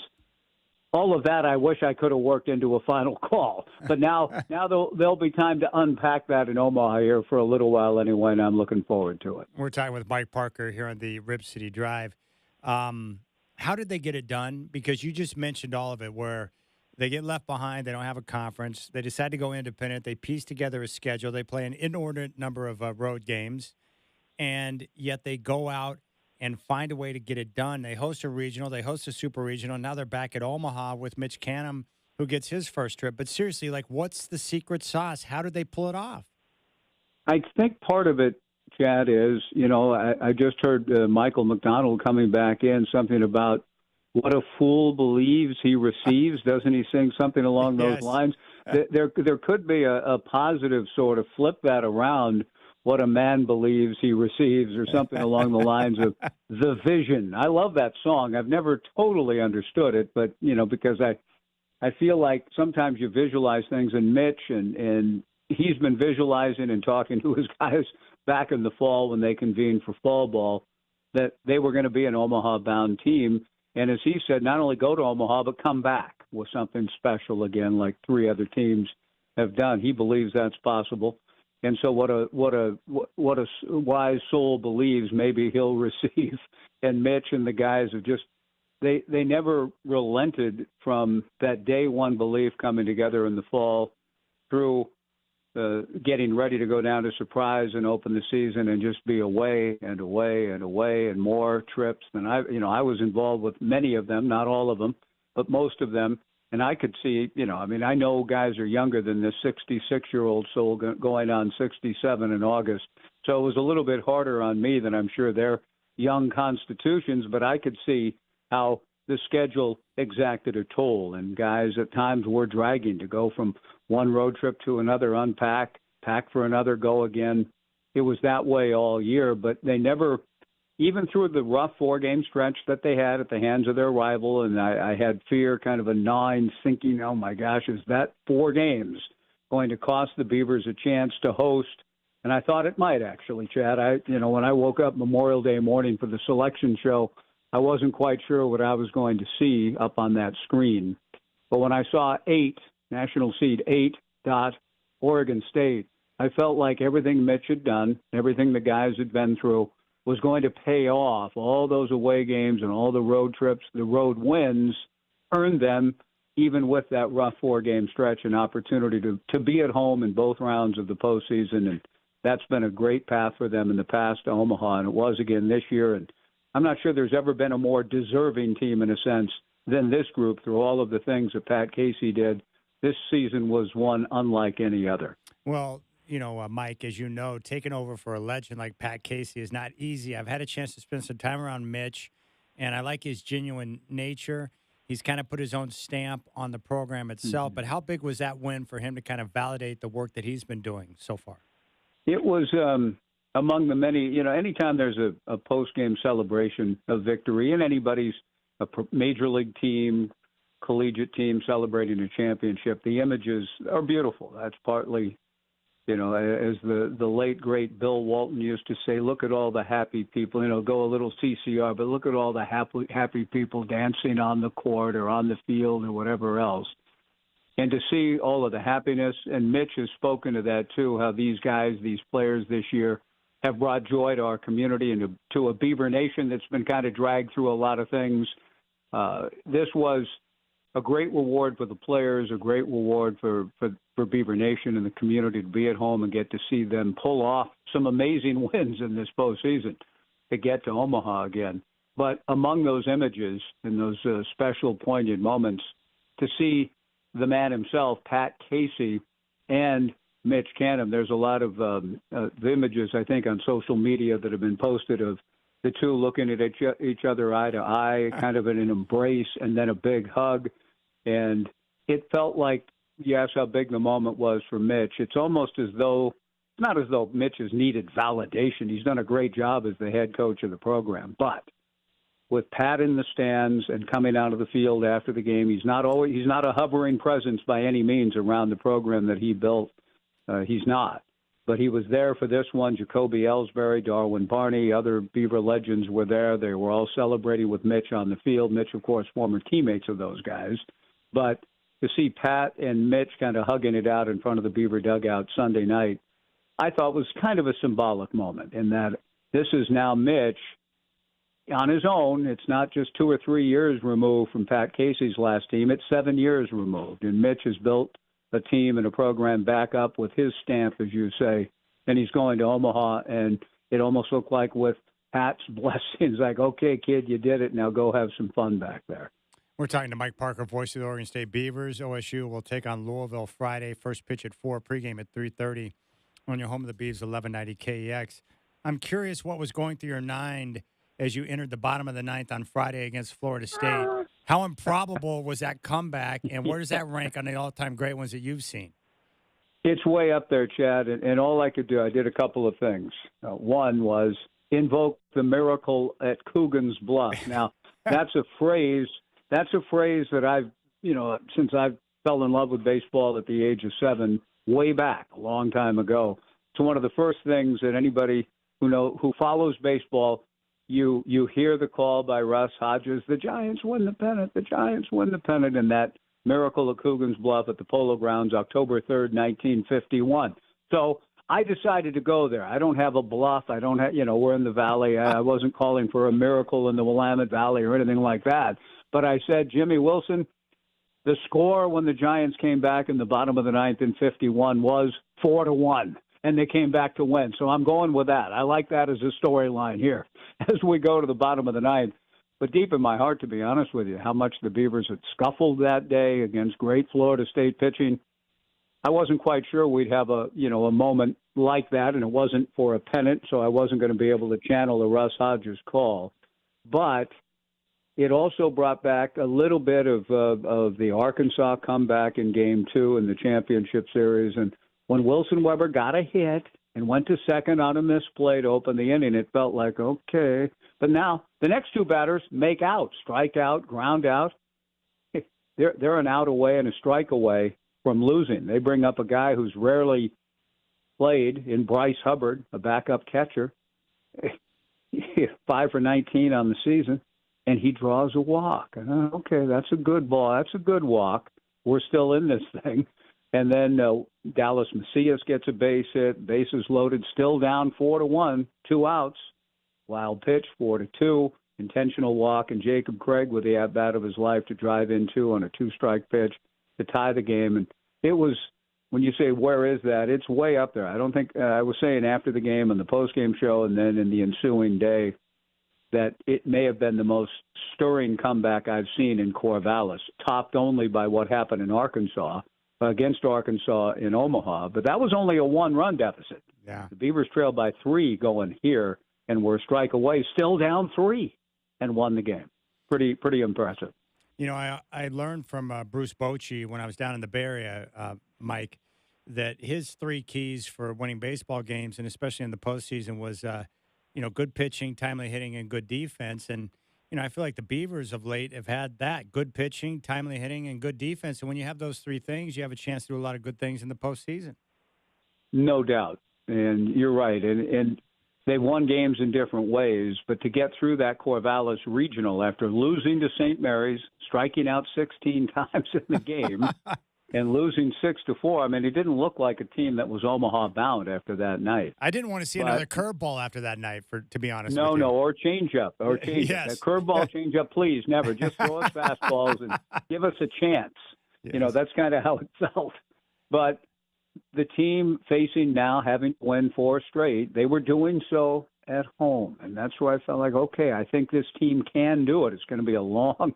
They beat TCU on a Saturday and need to win 2. I was on the air for about 9.5, 10 hours for that, exhausted at the end. But they won both games. They used bunts, the buntapalooza, as Mitch Canham called it, 4 bunts in one inning to score 4 runs to beat USC. And then they beat them again 9-0 to stay alive, and then beat them again, to advance, 14-1, and then 9-0 in the championship game of the Corvallis Regional. And it was pretty amazing to see a team that has mashed 15 home runs in the Corvallis Regional win a game by getting 4 bunts in one inning, too. So you're right. It's a resourceful lineup, and the pitching was excellent when it had to be to stay alive in their own regional. And even though it got a little dicey against Florida State, they pitched extremely well, as did the Seminoles in the first 2 games. Great pitching for both teams. And both teams came alive offensively, and the Beavers won a slugfest. But it just shows that I think they're built to win in a lot of different ways, pitching, offense, but the defense. Ivar Arquette up the middle, A.J. Singer, the second baseman, up the middle, Cannon Reeder, the center fielder. And Wilson Weber back at the plate. It's strong up the middle defensively. And Bruce Bochy's right. Those are 3 pretty good staples in winning baseball. There's no question. Based on what you know, how does the competition stack up with some of the teams that the Beavers are going to see in Omaha? It's interesting to me. I've just gone to work on Louisville. The day and age we live in college baseball, I think the Beavers ended up stealing 32 bases this year. They've had teams that have run some in the past, only 32 bags. Louisville, 155 stolen bases. Wow. Yeah, and they've got a guy that's 35 for 36 and another guy that's 30 for 33 and another guy that's like 26 for 29. They run, and they run some more. They only hit 83 home runs, but they hit 306 as a club. Their team ERA is right around 5 something, I think. I don't have the stuff in front of me, but I've started to do some cursory preparation for the game. And I do know that that's one thing that the Beavers had better be wary of with Louisville, in that in the 4-game stretch when the Beavers lost the 4 to Oregon stole 13 bases in those 4 games. And so I think the Beavers have been much better since then. It was a wake-up call in terms of trying to control the run game, and they've done a much better job of it. But certainly Louisville, which loves to run, is going to look at that film and see if they can take advantage of some similar things. And the Beavers have to be ready. That's the thing that jumps out at the most. I don't see 2 guys on any team with 30-plus, and they have 2 and another guy with nearly 30. So better look out for the Cardinals to run. All right, one more question for you. I was talking about this with Brendan Slaughter, but I think one of the most interesting aspects to the Beavers this year is that they went through all the changes and turmoil and didn't lose anyone of consequence through the transfer portal. So I'm just wondering, how important is some of the key support that they have from boosters or people within the program that love to assist and do whatever they can to help the baseball program because they continue to win and they want to support a winner. There's strong support, Chad, no doubt. There's strong support, but it is not LSUian type support or SEC baseball type support in terms of the sheer monies involved. I know that there was borderline tampering when LSU, after the Beavers played in the Baton Rouge Regional down there in 23, Gavin Turley, Travis Pisana, I have it on pretty good authority, not by coaches or anything, but I think by handlers and people outside the program with overtures to, hey, if you enter the portal, there could be good things awaiting you here. But those are the fact that Gavin Turley and Travis Pisana, and as you suggest, Chad, almost everybody else staying home, it's not because the Beaver Boosters, the Dugout Club, which does a great job. The Dugout Club's been around a long time, and they're generous, and they help with facilities, and they help with building, hitting facilities and locker rooms, and creating all the amenities a modern-day program needs. But Iva Arquette, the transcendent shortstop for the Beavers this year, transferring in for his final season of college baseball, and will be a top 5 pick here soon. Iva didn't come for a big check, for his final year of college ball. He came because of a culture, a winning culture that Pat Casey built, that Mitch Canham's carried on, and there's a sense of belief and love and loyalty to the place that's real. Can't be manufactured. So, I'm sure the Beavers would love to have a greater nil resources. They're competitive enough where they need to be, but that isn't how they kept the roster together, by upping the ante for everybody, so to speak, and saying, okay, you stay and we'll do this. If you come, we'll do this. They want to build those resources. Don't get me wrong. To be competitive these days, you have to be competitive in that realm. But Beaver baseball has been a lot more than that for a long time, and that's why I think Gavin and Travis and Caraway and why Iva was attracted to it all saw, hey, we can go here, we can win, we can enjoy the game of baseball in a special place and community, and that's, I think, been the strongest selling point. And now a trip to Omaha validates all of it again, and they want to come back with another championship, which would be maybe the ultimate validation in the day and age we're in. All right, Doc, before you go, I can't get you your own bluff down in Corvallis, but I did pull up. I pulled this up on, there's a great website called Song Facts. And so I'm like you, I love listening to different music. And sometimes I'm wondering, what's the meaning behind that song? So I went to Song Facts and I pulled up the meaning behind What a Fool Believes, so it can help you better understand the song. And it says here, please, Michael McDonald's concept for the lyric was a scenario where two people meet in a restaurant, two people who had a passionate relationship long ago. To the man, the affair was the best thing in his life. To the woman, it was fun, but it was time to move on. In the conversation, the man makes a complete fool of himself. When the woman excuses herself to leave, he doesn't get the message, believing he still has a shot and that the affair was much more meaningful than it actually was. Love makes a man a fool, and even a wise one can't reason it away. There you go. Thank you. I've loved that song without fully having it explicated ever before. I've heard it a million times. I've thought, what the heck is going on in this song that I love? But what's going on? I really don't get it. But you've helped me to understand, Chad, and I'm deeply in debt to you. Well, I'm just happy to know I've made a contribution like that, Doc. But hey, have a safe trip to Omaha. We can't wait to hear you on the broadcast, and it's going to be a lot of fun, man. Enjoy it, buddy. Great to be on with you, Chad. Thanks for thinking of us, and thanks for having me on. Go Beavs. We'll talk again soon, I hope. Thank you. There you go. That right there is the indescribable and one and only Mike Parker, voice of the Oregon State Beavers. I love his voice. I love his stories, and I'm happy for Mike because I don't think he expected a trip to Omaha, and yet he's going to get a trip to Omaha. There you have it. Louisville and Oregon State Friday, first pitch at 4. All right, we have tickets for AEW Wrestling. I'm going to have Speedball Bailey in studio coming up at 5:20, but if you'd like to check out some wrestling tomorrow at Moda Center Theater, The Clouds, AEW Summer Blockbuster, call now, 503-248-0620. 503-248-0620 is your telephone number. 503-248-0620. Call now and my man Brendan will get you set up with tickets for AEW Wrestling. 503-248-0620. And then coming up at 5:20, we'll be joined by Speedball Bailey in studio and get a chance to talk with him before the summer blockbuster tomorrow night. So if you want tickets for the show tomorrow, call now, 503-248-0620. Brendan will get you set up. Big thanks to Mike Parker, voice of the Beavs, for joining the program.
All right, big thanks to Mike Parker for taking time to join the show. He's going to take off for Omaha tomorrow as the Beavers get ready to meet Louisville. And it sounds, based on what Mike Parker was talking about, they like to run. So the pitchers are going to have to beware. But the Beavers, pretty simple. Just keep doing what you're doing. Good defense, timely hitting, and get good pitching. And we saw a slew of arms who were very productive in their time against Florida State. Coming up at 5:20, Speedball Bailey going to join me in studio, and we'll talk some wrestling as he gets ready for the big event tomorrow, Summer Blockbuster at Moda Center. And he's got a unique story from Quebec, lives in Pennsylvania now, he's bilingual, and grew up with a background in martial arts before he entered the ring to wrestle.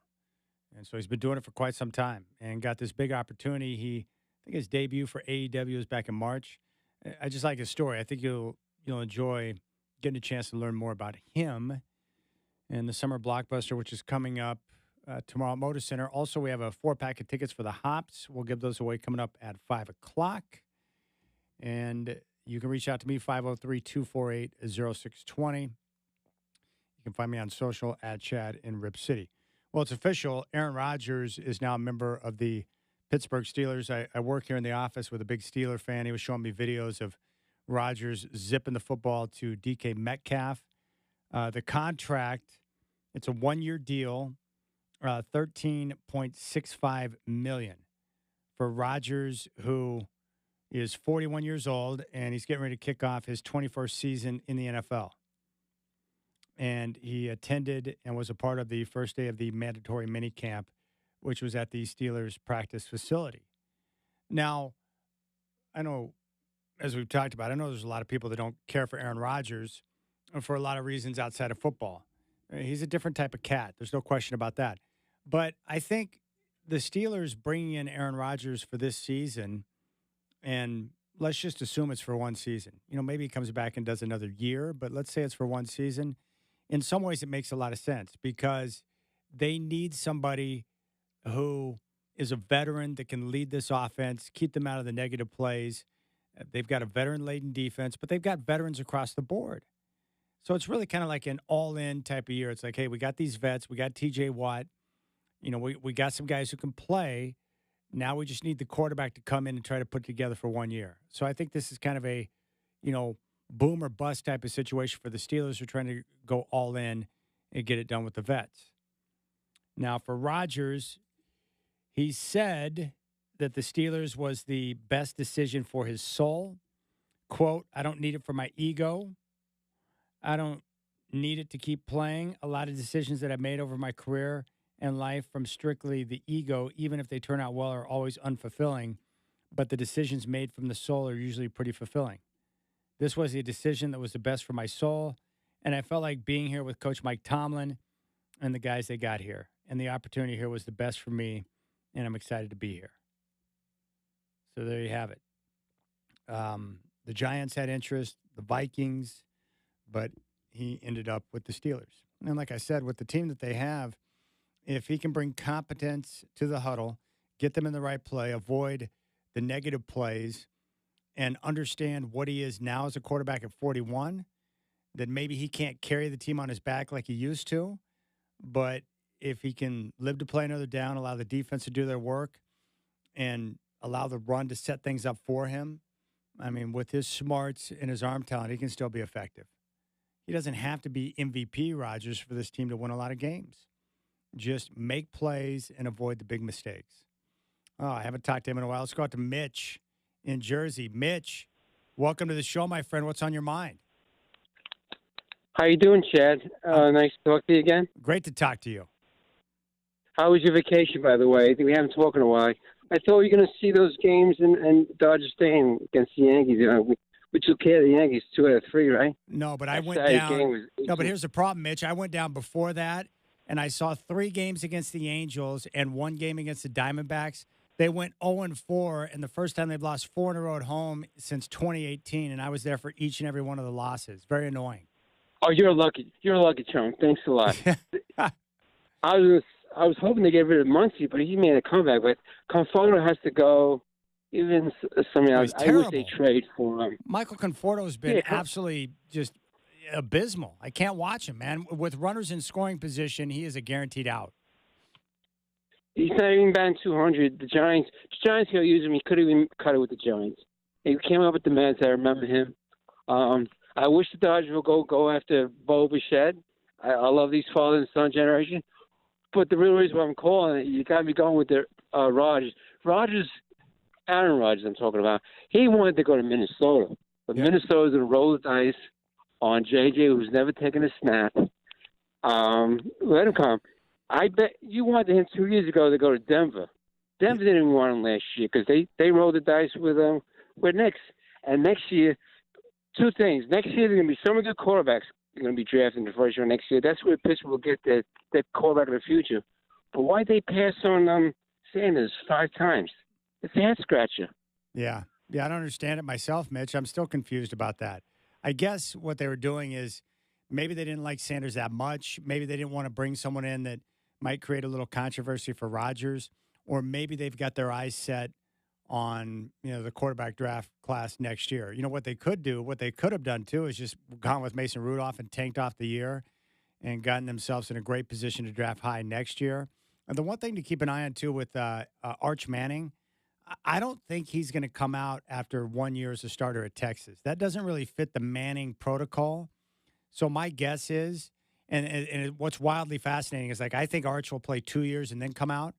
So I think this is the first of his year as a starter. I think he'll start 2 years at Texas and then come out. But what happens if New Orleans winds up with the number 1 pick? How interesting would that be if New Orleans is sitting there with the worst record? They've got a chance to select number 1 overall, and they could have access to Arch Manning. Just something to keep in mind. Big thanks to Mitch in Jersey. Sorry that I jinxed your Dodgers. Good one over the Padres last night, though. That was a good game. All right, we'll come back. I've got a 4-pack of tickets for the Hops to give away. And then Speedball, Mike Bailey going to be in studio at 5:20 talking wrestling as we get ready for AEW tomorrow. I've got Hops tickets coming up next here on the Rip City Drive.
All right, it's 5 o'clock. Chad here. What's going on, my friends? The Oregon State Beavers are set for the College World Series Friday from Omaha. They'll meet Louisville.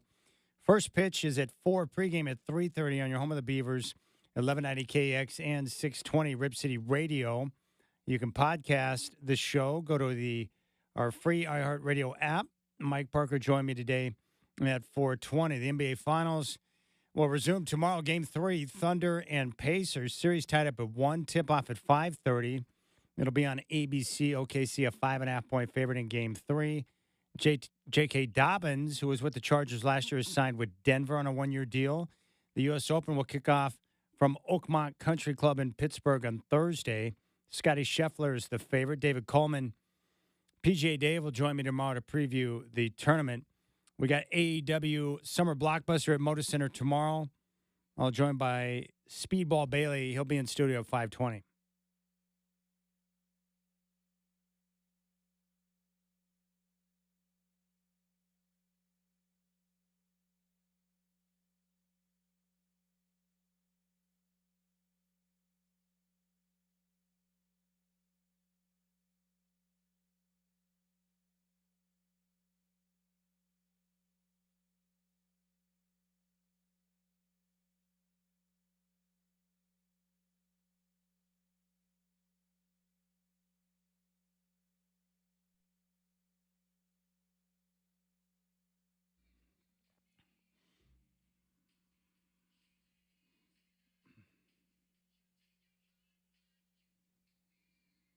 All right, it's a Hops Ticket Tuesday, and we've got a chance for you right now to sit in the Rip City Radio Row with a 4-pack of tickets. They'll be taking on Eugene. It's going to be over at Hillsborough Ballpark.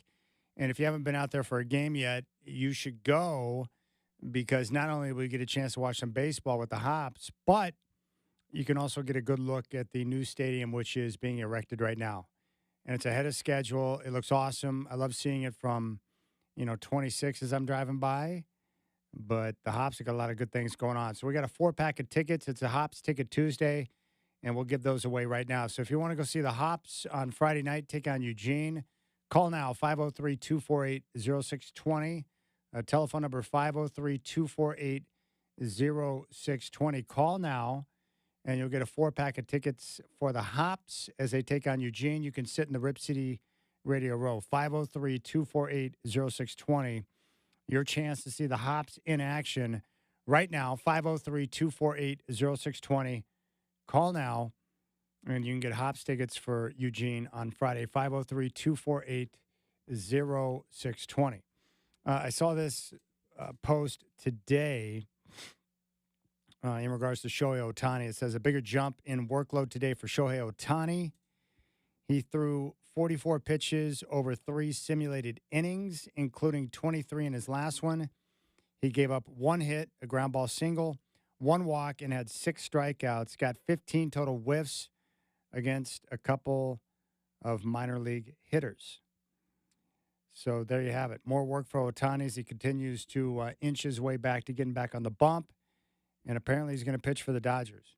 Look, I respect the heck out of a guy who can do a little bit of everything. And Ohtani is a freak of nature. But I've got to be honest with you, I don't want him to pitch.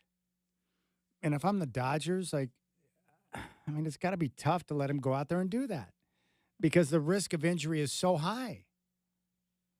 So I don't know. I'm torn on that. I want to see him pitch because I love watching guys who are so unique that can do multiple things. But at the same time, I also acknowledge that he's one of the most valuable bats in all of baseball.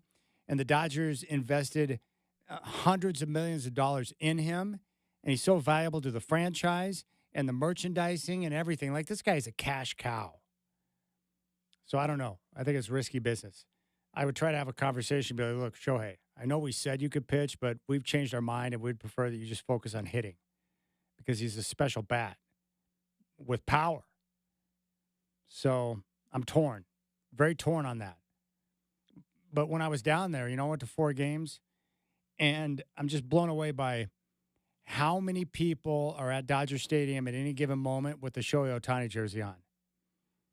And the amount of Japanese people who visit, that go to Dodger games to buy the merchandise. I mean, this guy is a big-time global superstar. I mean, when you first hear about the contract and, you're going to give Shohei Ohtani basically $1 billion, it seems absurd. And then you see it in action and realize how much money he's making them. There's Dodger fans across the globe now because of Shohei Ohtani. So, I don't know. As a fan, I want to see him do both. If I were in the front office with the Dodgers, I would be gripping big time, knowing that we're going to allow Shohei Ohtani to pitch and risk that type of injury. But it would be pretty awesome to see him do both in a Dodger uniform. He's just a unique talent. But, when you're at a game, you watch him play. And I was fortunate because a couple of the games I was sitting right behind home plate. And it's similar to when you play golf with a guy who's like really elite. The ball comes off the club just a little bit different. It sounds different. It looks different. It's just like, wow. Well, when Shohei Ohtani connects and hits a home run, it just looks and sounds a little bit different coming off the bat. It's just Shohei Ohtani, man. He's a freak. He is a freak. And the Dodgers right now, like a lot of teams, just battling through some, injuries. They're all nicked and bruised up. But, man, the baseball playoff races, it's shaping up pretty nice. There are a lot of good teams. And it's wide open. There are multiple teams who can win the championship. And not the Mariners, though. That much I'm certain of. They cannot win a championship. I told you, man, I've got them on blackout right now. I'm done. I can only take so much. The Mariners just drive me insane as they continue to struggle. Sometimes they get the pitching, but they don't have the run support. Sometimes they get the run support, they don't get the pitching. It's the same thing over and over again. It's maddening. And then, you got a front office that probably doesn't care about winning as much as you do. That's irritating. Like, as a fan, if you know that your ownership group, like if you're a fan of a team and you're like all in, like if you know that the owner is committed to doing whatever it takes to win and is willing to be aggressive and spend money, even if they don't get it done, you can at least applaud the fact that their heart's in the right place. But when your team's not getting over, not getting the job done, and then you're not really sure if the ownership or the management's fully committed to doing whatever it takes, then it's very problematic. It's irritating. So I can't do it. I'm done. I can't watch Mariner baseball right now. Hopefully they'll turn it around, get through this June swoon, but it's not looking very good right now. Brutal. But that happens when you drop 11 of 12. That's a bit of a June swoon right there. All right, 503-248-0620 is your telephone number. Game 3 of the NBA Finals is coming up tomorrow. And I'm just hoping for a good game because the first two games have been rough at best, mostly because the Thunder are relentless and they don't ease up on their pressure and they just continue to attack. And Mark Daigneault talked about that after the Game 2 win. I just think you have to understand against them because of the pace and because of the three-point shooting. There's a variance element to every NBA game in this NBA, but certainly in the games that they play. And I just thought we were the aggressor tonight for much of the game, even when we had a lead. I thought the guys did a really good job of keeping the foot on the gas, especially defensively. I thought we really amped it up on that end of the floor. There's a couple times where we got off track on both ends, but we were able to course correct pretty quickly. So I thought the guys did a really good job of just recognizing when we weren't where we needed to be and getting there quicker. Yeah, they were the aggressor, and it paid off. I'm impressed. I'm impressed with their defense. I'm impressed with their depth, the way they continue to attack. Shai Gilgeous-Alexander being a good leader. And the way they got certain guys to bounce back. They got good bench performances. That Aaron Wiggins was nice. And Chet Holmgren, after a disappearing act in Game 1, bounced back for a solid Game number 2. And here's Shai talking about Chet. Special thing about Chet is nobody said anything to him. Is that right? Yeah. He's such a competitor. And he gets lost in the competition, and that's when he's the best version of himself now. He's going to go out there and make mistakes just like the rest of us. But his intentions, his intangibles, his skill set, and the things you just can't teach that he does on the basketball court, well, they'll take over as long as he continues to have that right mindset, which he does 99.999% of the time. And, yeah, you don't have to worry about Chet. He's going to be that guy. All right, so the Thunder, oh, man, so good. And their defense just causing all sorts of problems. So the question is, what do the Pacers need to do to get themselves on track? They just don't look comfortable. And they haven't found a way to get the job done. The Thunder defense has been tough, and they've really been good in the paint, especially with Chet, Isaiah Hartenstein. There's just no weaknesses on the floor. And Rick Carlisle talked about the paint defense by OKC. Well, they were the best in the league during the year at keeping people out of there. And so they're great at it. We've got to find ways to get the ball in there. And, it's just there are so many things that have to go right on a set of two possessions to get the ball into the heart of their defense. You've got to get a stop, a rebound. You've got to be able to get the ball up the floor without a turnover, and then you've got to be able to get it into the lane and to the rim. And it's a tough task. So, we'll look at it. There were some stretches where we did some good things attacking the paint, but there weren't enough. All right. So I don't know what the answer is. They've got to protect the basketball. Just get back to the basics. Protect the basketball and limit the opportunities the Thunder have to get out in transition to get easy buckets. I mean, control what you can control. Do a better job of protecting the basketball and don't give the Thunder easy buckets. Because if you do, you're dead. That much I can guarantee. And I'm anxious to see how the Thunder respond going back home. They'll probably get some guys to step up and be a little more consistent on the shot making. That will help with the offense. And then maybe someone can get on a heater. Maybe it's Pascal Siakam. Maybe it's somebody else. But they need some guys to step up and make shots. In order to win the series, they're going to have to be a shot maker. They're going to have to continue to hit threes at a high rate. And when they get open looks, they got to knock them down. You just don't get too many opportunities to get it right against OKC. So, but the Pacers, I respect them a great deal. Rick Carlisle's done a heck of a job, but through the first two games, they've been overmatched. And as I mentioned earlier, it's a ridiculous stat. The Thunder, as it's been well documented, set the NBA mark for point differential in the Western Conference, by the way. And on the year against Eastern Conference foes, they were 29-1. That is remarkable. And so they weren't just beating up teams, they were hammering teams throughout the year playing in the West, which is a much deeper conference. So this team, they're legit. The Thunder are legit. You may not know them, you may not watch that much OKC basketball, but trust me, they are legit. And their numbers scream championship team. But I want the Pacers I'm pulling for the Pacers. I want to see them make this a series. And this game 3 is going to be critical. If the Pacers can come back home, get some confidence, protect the basketball. If they could get a win and turn the tables and take a 2-1 series lead, they got a chance to make things interesting. The Thunder are great, but Denver was even able to push them. But the next two games in the series, the biggest for the Pacers, if not only they're going to make this a long series, but have a chance to win the NBA championship. And Rick Carlisle's done it before. He did it in Dallas when he wasn't supposed to, and now he's got the Pacers back in a position to do it once again. But really appreciate Shai Gilgeous-Alexander. Realizing he needed to do a better job of getting his teammates involved, became more of a playmaker. He still got the scoring, was more efficient in game 2, and finished with 8 assists. All right, we'll come back, and we're going to have Speedball Bailey in studio. And right now, I will give you another offering. If you would like to check out AEW Summer Blockbuster Wrestling tomorrow night at Moda Center Theater of the Clouds, call now, and my man Brendan will get you hooked up with a 4-pack of tickets for AEW Wrestling. And you can see Speedball Bailey and everyone else in action tomorrow night at Moda Center. Call now, 503-248-0620. Your chance now, right now, 503-248-0620 to get a 4-pack of tickets for AEW Wrestling at Moda Center. 503-248-0620. Call now, 503-248-0620. Speedball Bailey's coming up next in studio.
All right, Rip City Drive with Chad Doing. I hope you're enjoying your day. You can follow our next guest at Speedball Bailey on all social platforms. He's the former IWS two-time world champion, a three-time TNA X Division champion, was also a part of the New Japan Pro Wrestling, now with AEW, and he's going to be at Moda Center tomorrow night for the summer blockbuster. It's my pleasure to welcome Mike Speedball Bailey to the Rip City Drive. Mike, good afternoon. Welcome to Portland. Thank you so much for having me. You know, I think the best compliment I can give you is your energy, the way you work. I mean, you always put on a great show. It's so entertaining. Thank you so much. Yes, I absolutely do. I am one of those people who cannot do anything without giving it 1,000%. So, I mean, pro wrestling is a good place for me to be then. You know, one of the things I wanted to ask you about, we were just talking about before the interview started. I respect you for a lot of different reasons, but you're incredibly intelligent. You grew up speaking French. English is your second language. How old were you when you were able to finally speak English fluently? Probably 10 or 12, something like that. Because I remember being a child and not being able to like read or understand English, playing like video games or watching TV. But then, you know, through watching things like professional wrestling, I learned to speak English and was probably, by the time I was like 15, 16, as fluent as I am now, which is, you know what I mean, 95%. And now I spent a lot of time in Japan doing professional wrestling, so now my Japanese is not too bad. And I'm also working real hard on my Spanish, so my Spanish is okay right now. It's not fluent. I couldn't pick up a girl in Spanish or Japanese, but I can plan a pro wrestling match. Well, I can't pick up a girl in English, so you're ahead of the game, my friend. But you know, I admire it, but you've also worked really hard to calm the accent. And I'm just wondering, was that a business decision, or was it, you know, with the schools you were in or people that are around? Why the decision to calm the accent? Because I love the accent, but I'm just wondering what the process was on that. Honestly, I regret calming my accent down so much. I think it was a lack of representation of anything. I had already worked real hard to sound American by the time GSP, Georges St. Pierre, came around, and he had a still has a very, very strong Quebecois accent that everyone loves, and I think it sounds fantastic. I wish that more people would hear me speak English and go, that guy's from Quebec. I wrestled in Singapore in 2019, I want to say, and it was a fantastic experience. And then, like, I heard people speak English from Singapore with what sounded to me like a very strong Chinese accent. And I asked around, and they were like, "No, this is Singlish. This is how people speak English in Singapore. There's no accent. There's a local accent, but it's not like the perception growing up was that if you sounded Quebecois when you spoke English, you were speaking English wrong, which I later found out is not the case at all."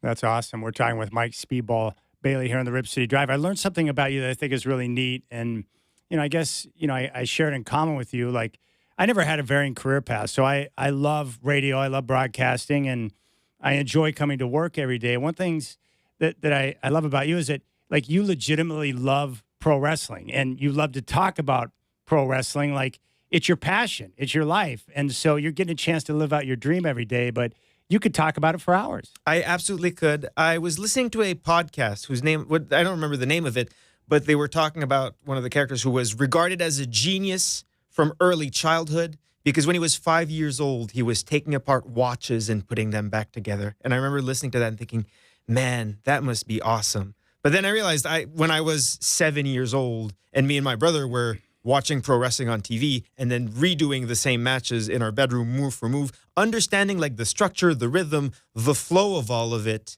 And we could do the same thing. It's just no one took us seriously. And I mean, no one took me seriously as a professional wrestler until I was in my mid-20s. Yeah.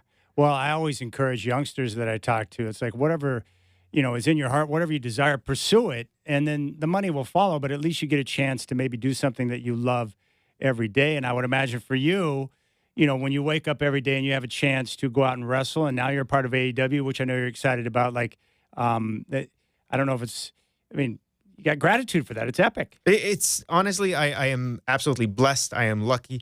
I remember every single teacher when I was asked as a child, what are you going to do when you grow up? And I said, I'm going to do a pro wrestler. Their answer was like, no, you're not. That's not going to happen. And now here I am with All Elite Wrestling, performing in front of sold out crowds where the best wrestle. And it's my job, and I couldn't be happier. That's terrific. I want to ask you about your nickname Speedball. Now, that's the hanging bag that boxers use, the speed bag. I had one in my garage when I was younger, thanks to the Rocky movies.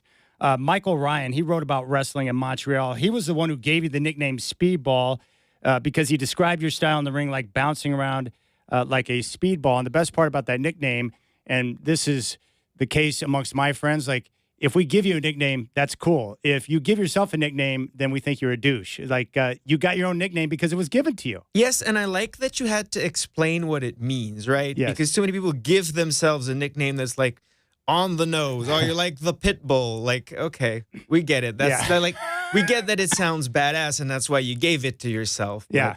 There's no conversation that can carry on from that. Yeah, the speed bag, like my parents got it for me for Christmas one year, and my dad hung it up in the garage, and I hammered on that thing constantly, and it was they quickly regretted the gift. They were happy I was getting some physical activity, and I loved it so much, but it, when you constantly pound on it, it makes a lot of noise.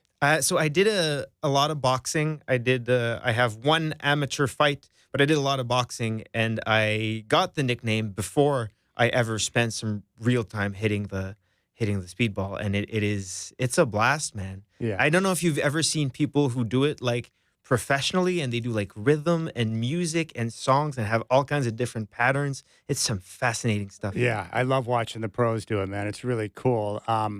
You made your AEW debut back in March. How have the first few months been? I know that this is a big deal for you, but what's it been like thus far?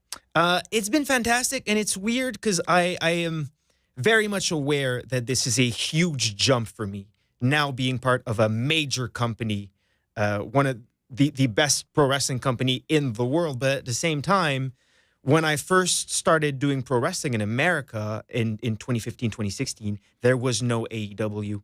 There was independent wrestling was at its peak, but there was also, a monopoly in the pro wrestling world.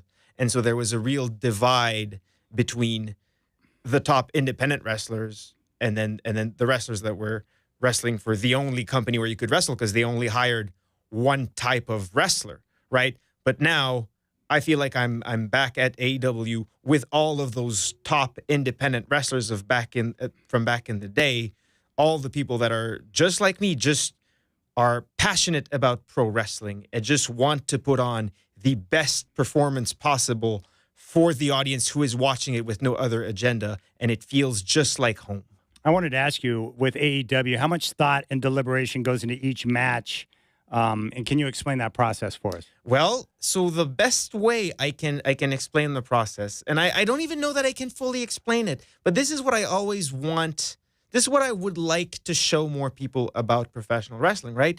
Just professional wrestling in itself is the act of performing a however long, 10 to 20 minute fight scene live in front of a crowd that needs to be good for, everything needs to be valid in one take, look and feel real, tell a story. And to me, the full act of professional wrestling that I would want people to see is two people who would fly in from different countries, who don't even speak the same language, who will maybe meet in a room for just a few minutes, go their own way, and then meet back in the ring to present a flawless 20-minute fight scene. And professional wrestling is incredibly difficult. It's a lot more than the cult of personality that it used to be.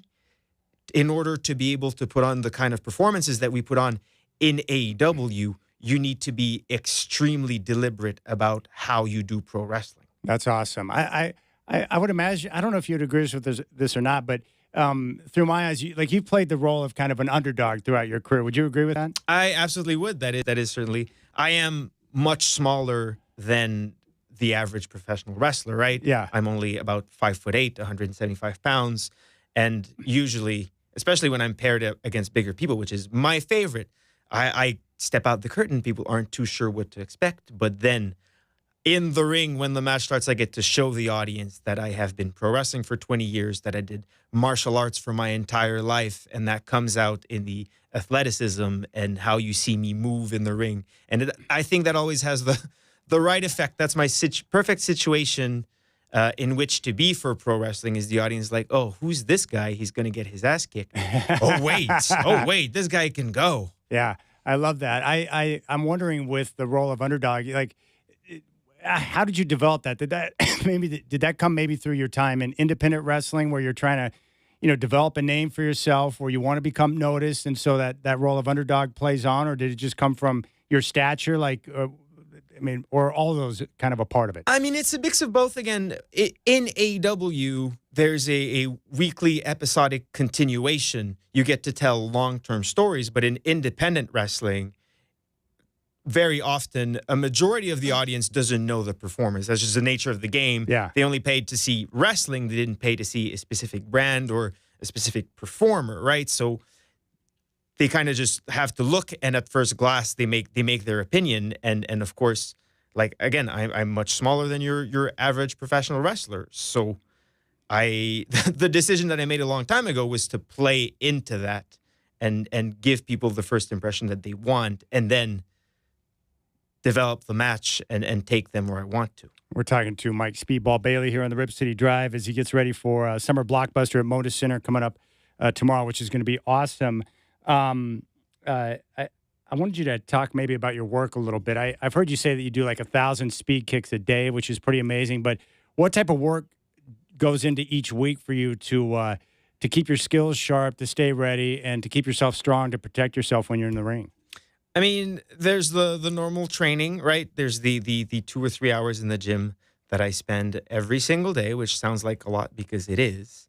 But yeah, no, I like to, this is the how I like to describe my training. Everyone has fun stories from being a teenager, partying, doing cool stuff. I don't. I was doing roundhouse kicks. Yeah. Right. So I spent many, many years of my life practicing only roundhouse kicks, thousands every single day.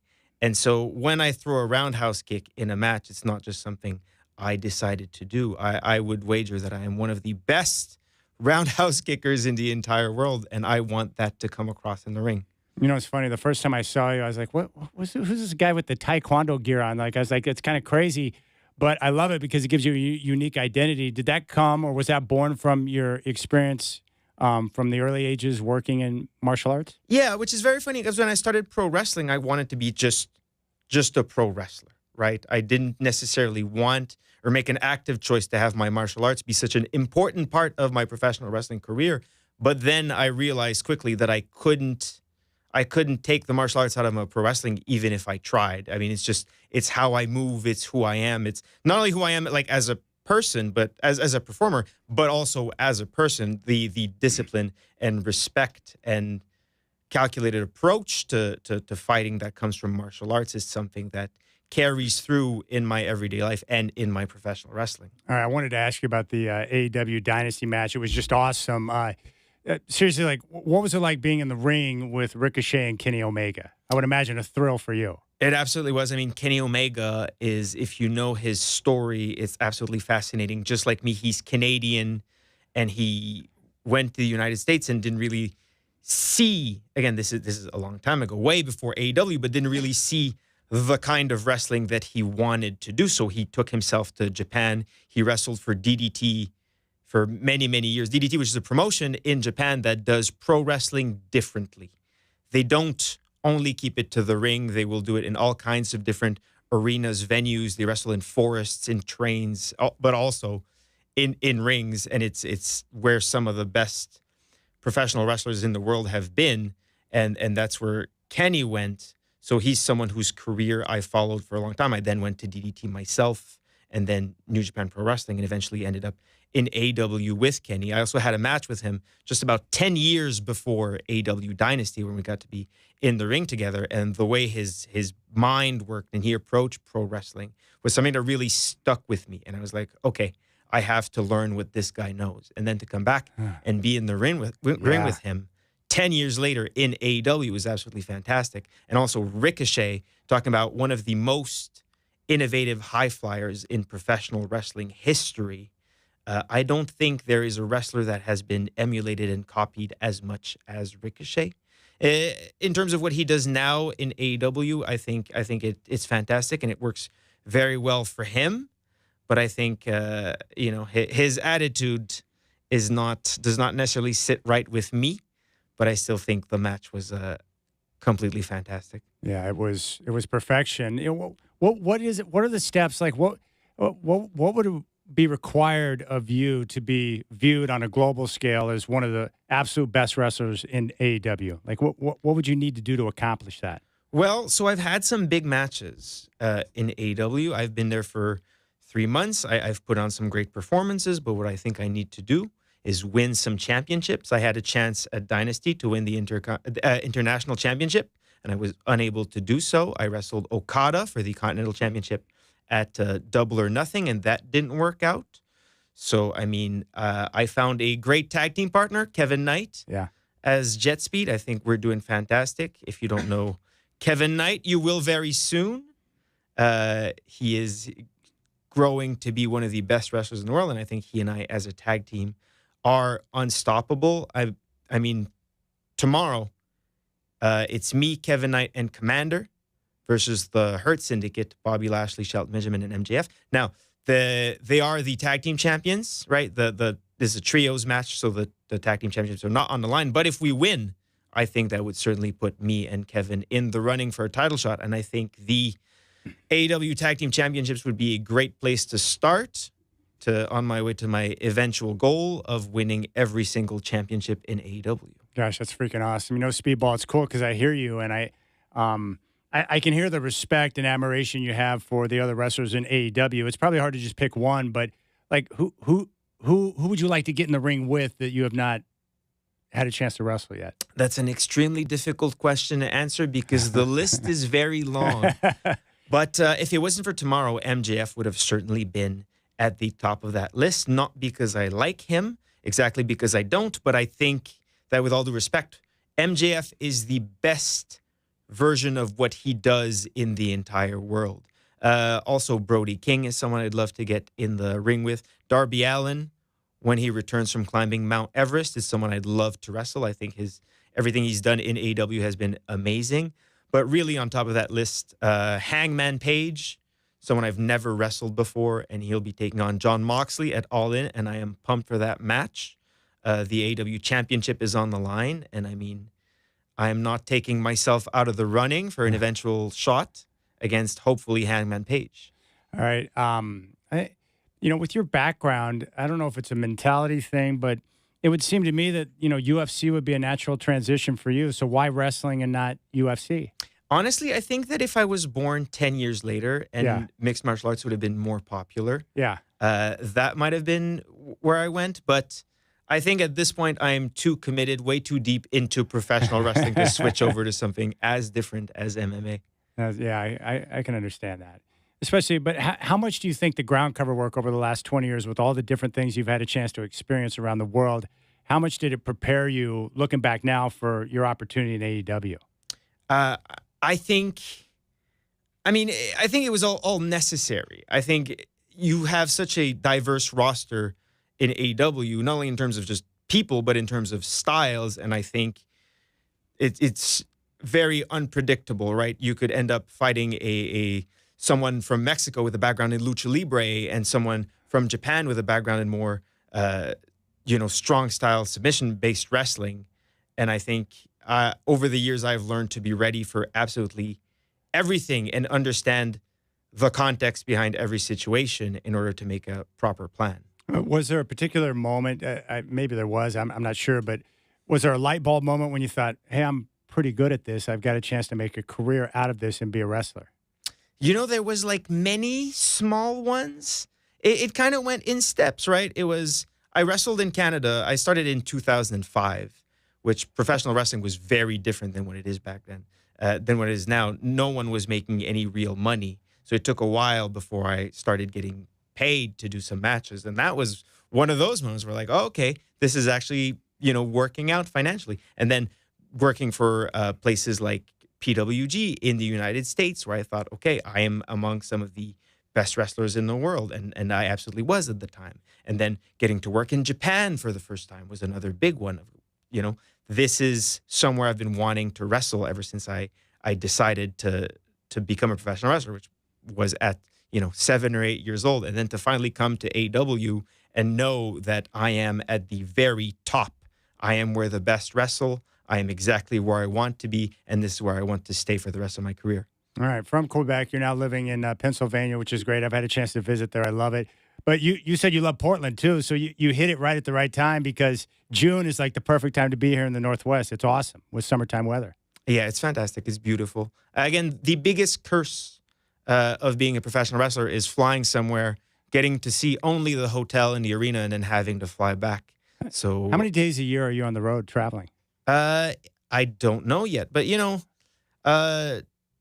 normal is fly out Thursday, do the show on Wednesday, and then come back on Thursday. But oftentimes it gets stretched out to Saturday. So I don't have a number for you, but it won't be a lot.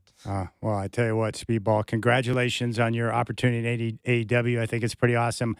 I love your story. I think you're intelligent, very unique. And now that I've seen you in person, like, it's different than on TV, but I love the underdog role and you being at the stature. And the great thing is, I think when people see you for the first time, they see the name Speedball. They're like, what am I going to get here? And then when they see you in the ring, then they're like, oh, it's a perfect nickname. But I respect you a great deal. And we're looking forward to seeing you tomorrow night at Moda Center. Thank you so much. Really appreciate that. Boy, big props. Big props to Speedball. And you can see him in action tomorrow at Moda Center at AEW Wrestling. We have 2 4-packs remaining. So this is your final call for All Elite Wrestling tomorrow at Moda Center. If you want to go to the show, call now, 503-248-0620. 503-248-0620. The final call, your chance to get a 4-pack of tickets for AEW Wrestling tomorrow at Moda Center. Call now, 503-248-0620. 503-248-0620.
All right, Sean and Sandy is not a fan of the nickname Speedball for Mike Bailey.